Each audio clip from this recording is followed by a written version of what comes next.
I said this reminds me so much of Jamaica.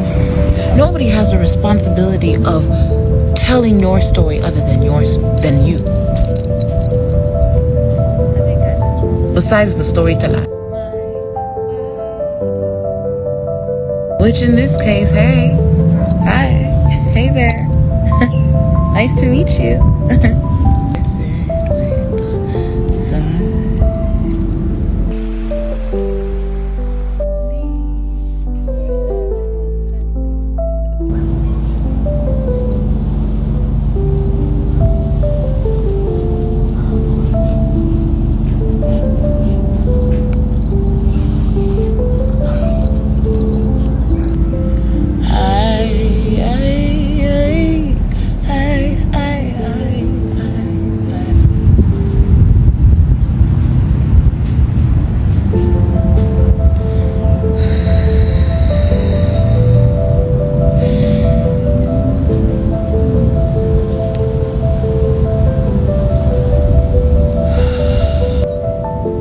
Nature holds space for me, which is why I love nature. I always think about how nature comes to be this sanctuary, this space so rounded and holy. How the skies are so blue and reflect this wave of truth, this vast air, space of atmosphere that has granted us the power to subdue.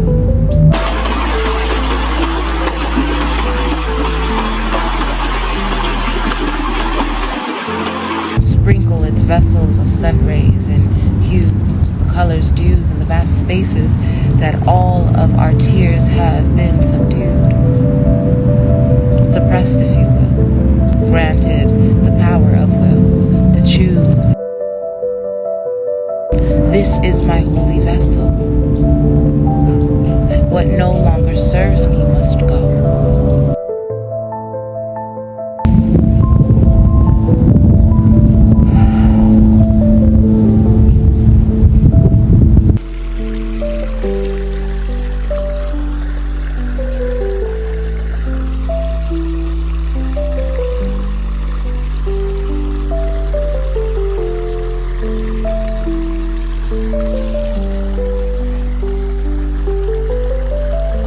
Yesterday I had an experience with someone who I was seeing, and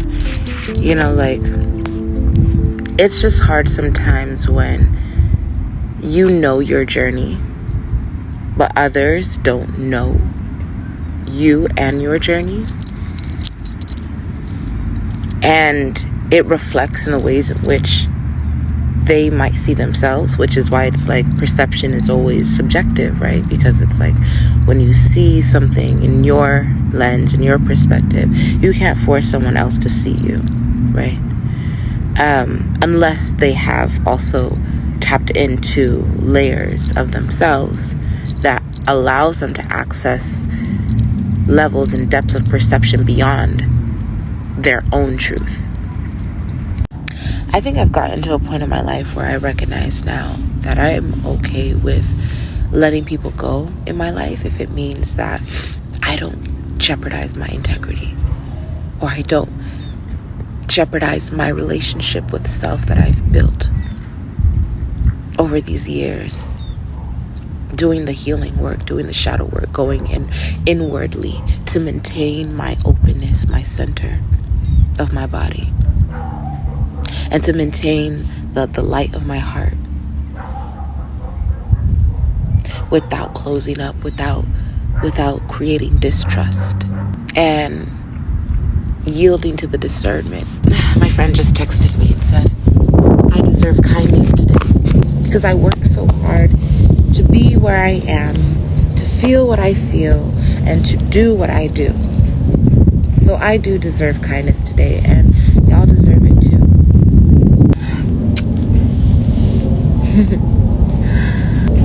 We live in a world where people have this thing of like wanting to be right or wrong, to convince other people of what we feel, what we hear, what we see, what we taste, what we touch, what we I only have one goal and one goal only. Meet me in the fucking middle. Meet me in the middle. Meet me in the middle. Because if you can meet me in the middle, right, like, we'll be solid. Because then your story is your story, my story is my story, and we can both maintain our stories together without having to jeopardize each other's stories. You know what I'm saying? And those are the things that, like, sometimes it feels like, it's like, what are we really fighting for, y'all? What are we over here trying to prove to each other, rights and wrongs, and who's right and who's wrong, when we're living in a world where all of this shit is subjective? The rights and the wrongs are subjective. Oh my goodness. Look at these spider webs. Oh my gosh. A spider web is being formed around me.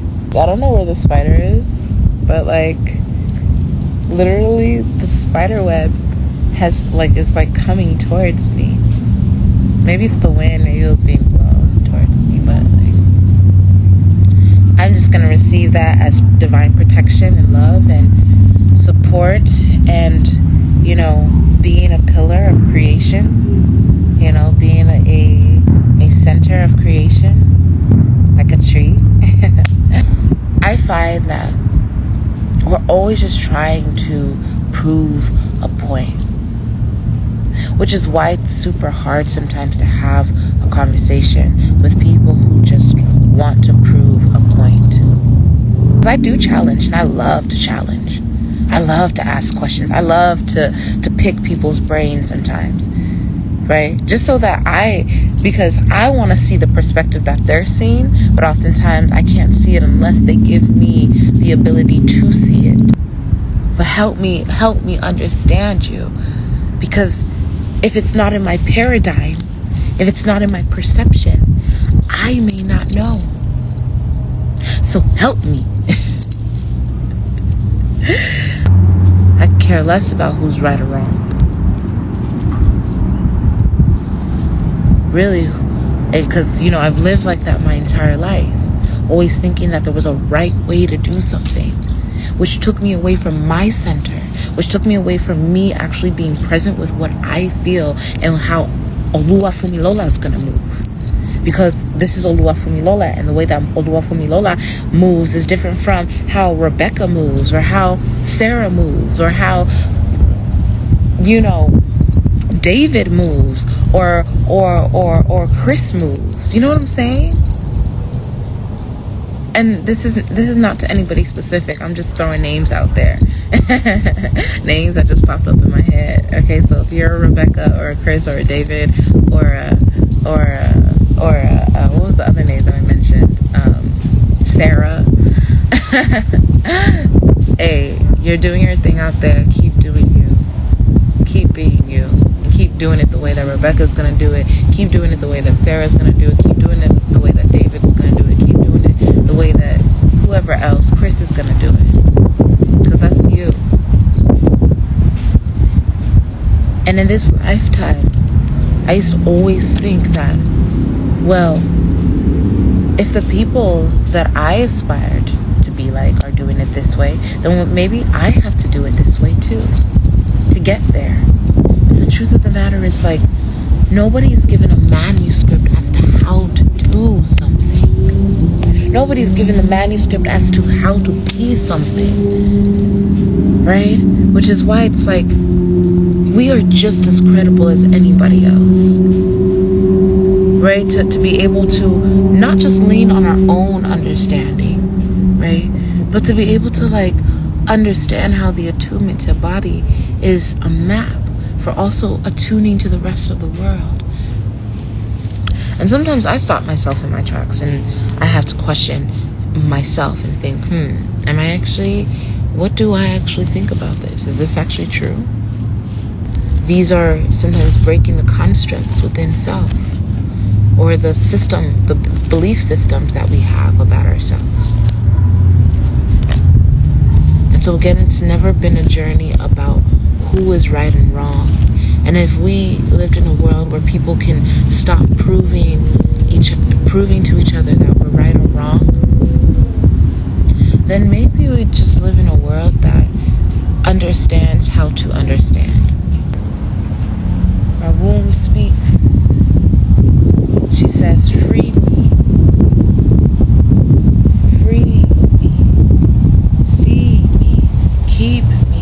your story is your story, my story is my story, but we get to meet in the middle. Free my vessel, my love, indeed. Free my womb and this holy seed. Plant my vessel in earth between the air that moves as I shall breathe. And we get to see each other and each other's stories without, again, taking away from each other's stories. I don't know how many times I gotta say that. I don't know how many times I will say that. But I will, honestly, I will say it. I will say it to we can ingrain it in our brains. Because recognize how we all kind of are aiming for the same things.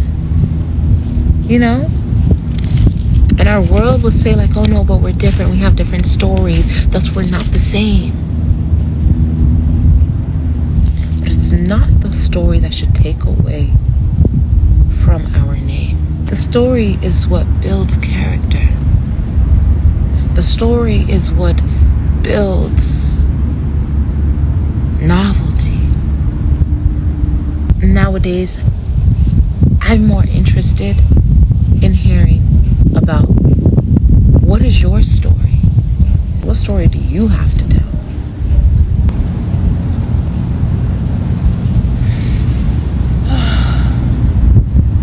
The story that I tell is the story of a storyteller. That's my story. And the way that I tell stories is through learning other stories, observing other stories, understanding other stories, and most importantly, also observing my own story. But I'd be damned if somebody dare try to take away my story because of their own ability or inability to sit with themselves in their own story. Go deep.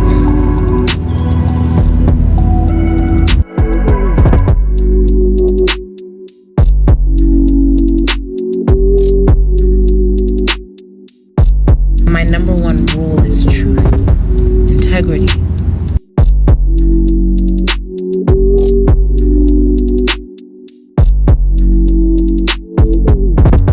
The attunement to the body. Now hip thrusts, to just recenter the womb.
Your sensual Scorpio.